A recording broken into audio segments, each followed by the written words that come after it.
जय श्री बाबा मुक्तिनाथ। काफ़ी हाइट के बाद मुक्तिनाथ का द्वार खुला और इस समय सुबह के 7:30 बजे टेम्परेचर 6 डिग्री है और साथ ही साथ ये मुक्तिनाथ का प्रवेश द्वार है। इसी प्रवेश द्वार पे 300 सीढ़ियाँ बनी हैं और वो ऊपर जाके मुक्तिनाथ का धाम बना हुआ है।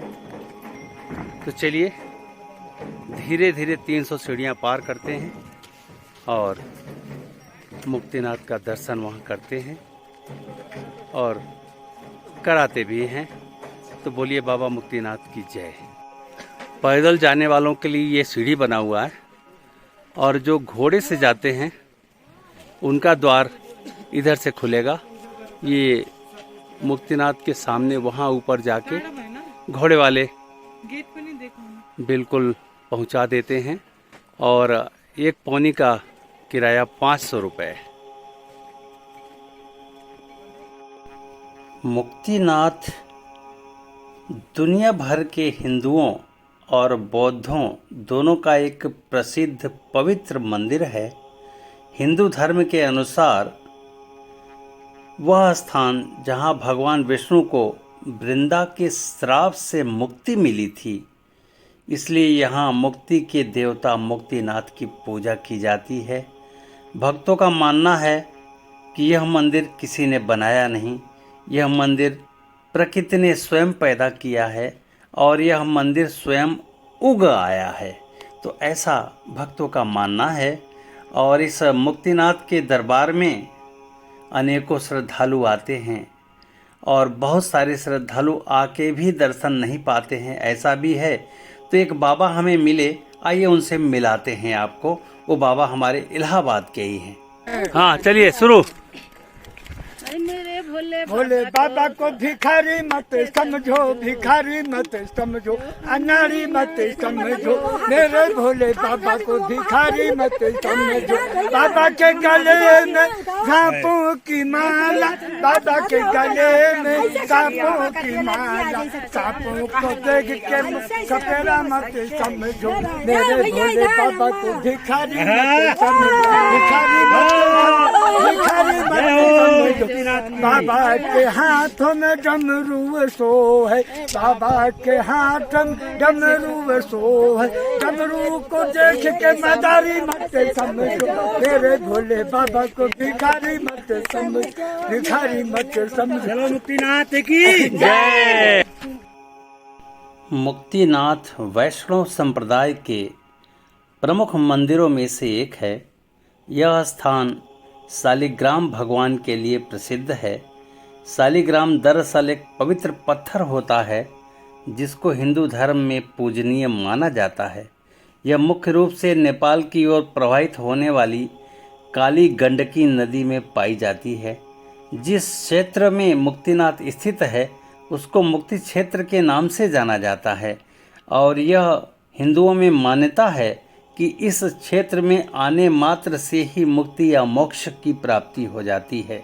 मुक्तिनाथ की यात्रा तो वाकई में बहुत कठिन है, फिर भी हिंदू धर्मावलंबी बड़ी संख्या में यहाँ तीर्थाटन के लिए यहाँ अच्छे खासे भीड़ यहाँ इकट्ठी होती है और यह एक दिव्य देश वैष्णव का पवित्र मंदिर है।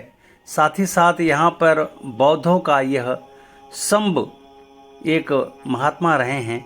ये शंभ गुफा आपको दिखाते हैं जो सीढ़ियाँ समाप्त होने के साथ बाएं हाथ में पड़ता है। ये शंभ की गुफा के नाम से यहाँ प्रसिद्ध है और यह गुफा अंदर आप देख पा रहे हैं। तो ये है बौद्ध मुनि शंभ की गुफा।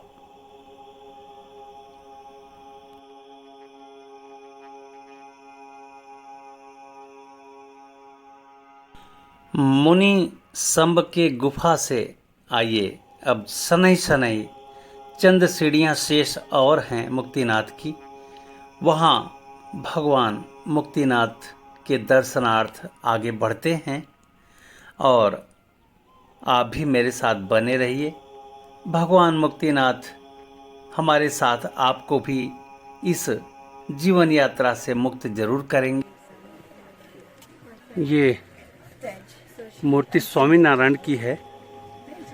विक्रम संवत 1849 में मुक्तिनाथ के सानिध्य में वर्षा ऋतु के चातुर्मास्य प्रक्रिया इन्होंने यहाँ पूर्ण किया, जो वर्षा ऋतु में यहाँ बहुत कठिन होता है, और उनकी याद में ये विष्णु पादुका मंदिर बनाया गया है। जलंधर एक दैत्य राजा थे और उसकी पत्नी वृंदा अति सती नारी थी, और जब तक उसके सतीत्व को तोड़ा नहीं जाएगा तब तक जलंधर की मृत्यु संभव नहीं है। इसलिए भगवान विष्णु ने जलंधर का रूप धारण करके वृंदा के सतीत्व को नष्ट किया, और जब वृंदा को इस बात का एहसास हुआ तब वो बड़ी दुखी हुई और भगवान विष्णु को कीड़े मकोड़े बनने का उन्होंने श्राप दे डाला, और कालांतर में वही कीड़े मकोड़े शालिग्राम पत्थर के रूप में काली गंडकी नदी में विराजित हो गए। और दंत कथाओं के अनुसार यही मुक्ति क्षेत्र है जहाँ पर भगवान विष्णु शालिग्राम पत्थर के रूप में निवास करते हैं, और वृंदा के श्राप से यहीं पर मुक्त हुए। मुक्तिनाथ में अभी आप 108 तीर्थों का जल गोमुख के रूप में मुक्तिनाथ के मंदिर के पीछे लगातार झरने के रूप में झर रहा है, और श्रद्धालु इतने 0 डिग्री के टेम्परेचर में इसी झरने में स्नान करते हुए, और इन्हीं झरनों का जल आगे जाके 2 कुंड में समाहित होता है। एक पाप नाशनी कुंड है और एक धर्म वृद्धि कुंड है। यहाँ से 108 कुंडों का जल से स्नान करने के बाद दोनों कुंड पाप नाशनी और धर्म वृद्धि कुंड में जाके फिर स्नान करते हैं, और स्नान करने के बाद स्वयं को शुचिता का अनुभव कराते हुए फिर भगवान मुक्तिनाथ का दर्शन वो करते हैं।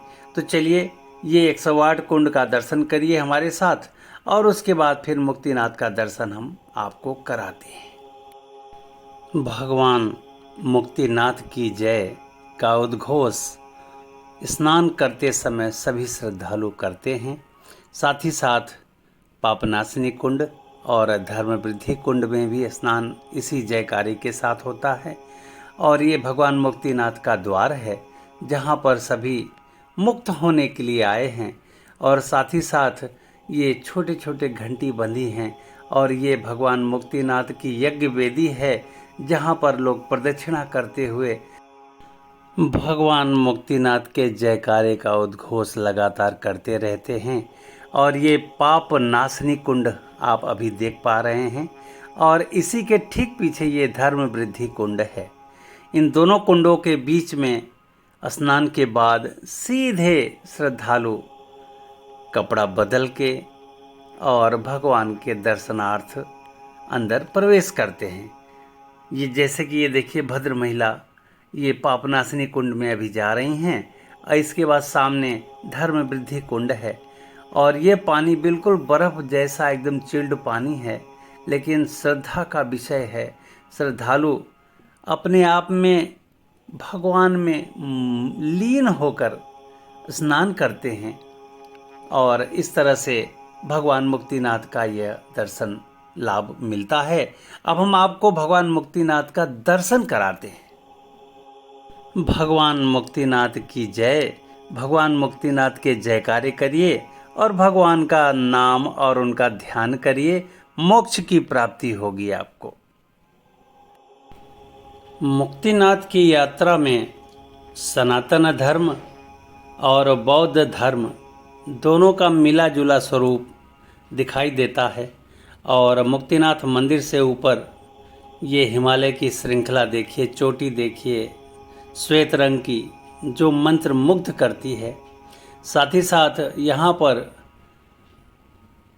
काले रंग के महात्मा बुद्ध का स्टैचू बना हुआ है, और बौद्ध धर्म का यह एक परिचायक है।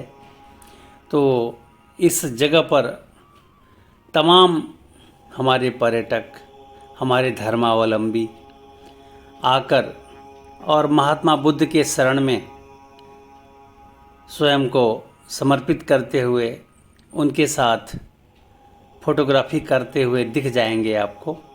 और यहाँ पर 6 डिग्री सेल्सियस इस समय चल रहा है। काफ़ी ठंड का माहौल है और इस ठंड के माहौल में सांस भी थोड़ी खींचती है। इस कारण से यहाँ पर लोगों की स्पीड धीमी हो जाती है और धीरे धीरे करके लोग सनही सनही चलते हैं। साथ ही साथ काफ़ी हाइट है और माउंटेन सिकनेस जिसको होता है उसके लिए थोड़ा सा दुस्सह है ये यात्रा।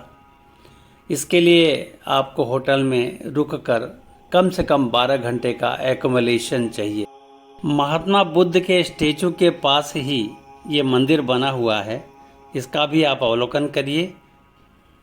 मुक्तिनाथ सनातन धर्म और बौद्ध धर्म दोनों से संबंधित है।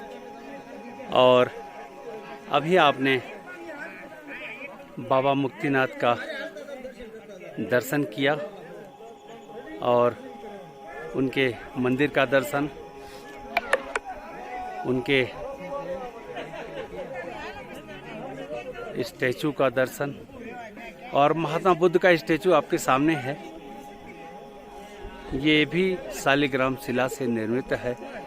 चूँकि शालिग्राम क्षेत्र है और चौथा वैकुंठ है और ये वाकई में वैकुंठ धाम अत्यंत कष्टदायी है, दुर्गम है और यहाँ श्वास की प्रॉब्लम ज़्यादातर लोगों को हो जाती है। इसलिए धीमी गति से चढ़ें, साथ में कपूर और विक्स लेके चलें। सांस चढ़ने लगे तो उसको सूंघ लें तो थोड़ा आराम मिलेगा। 10-10 सीढ़ी करके चढ़ें और यहाँ पे आने के बाद यदि चक्कर आता है तो 12 घंटे एक्युमुलेट करें अपने को। एक्युमुलेट करने के बाद आपका शरीर यहाँ के एटमॉस्फेयर में ढल जाएगा और तब दर्शन करने आएँ। तो एक छोटा सा एक इन्फॉर्मेशन मेरा ये रहा। साथ ही साथ चलिए मुक्तिनाथ के दर्शन का लाभ हमने भी लिया और आप लोगों ने भी लिया। और ये पृथ्वीलोक का चौथा वैकुंठ है, शालिग्राम क्षेत्र है और मुक्तिनाथ क्षेत्र है। जिस किसी व्यक्ति के मन में इच्छा हो कि मुझे आवागमन से मुक्त होना है तो यहाँ मुक्तिनाथ का दर्शन करें।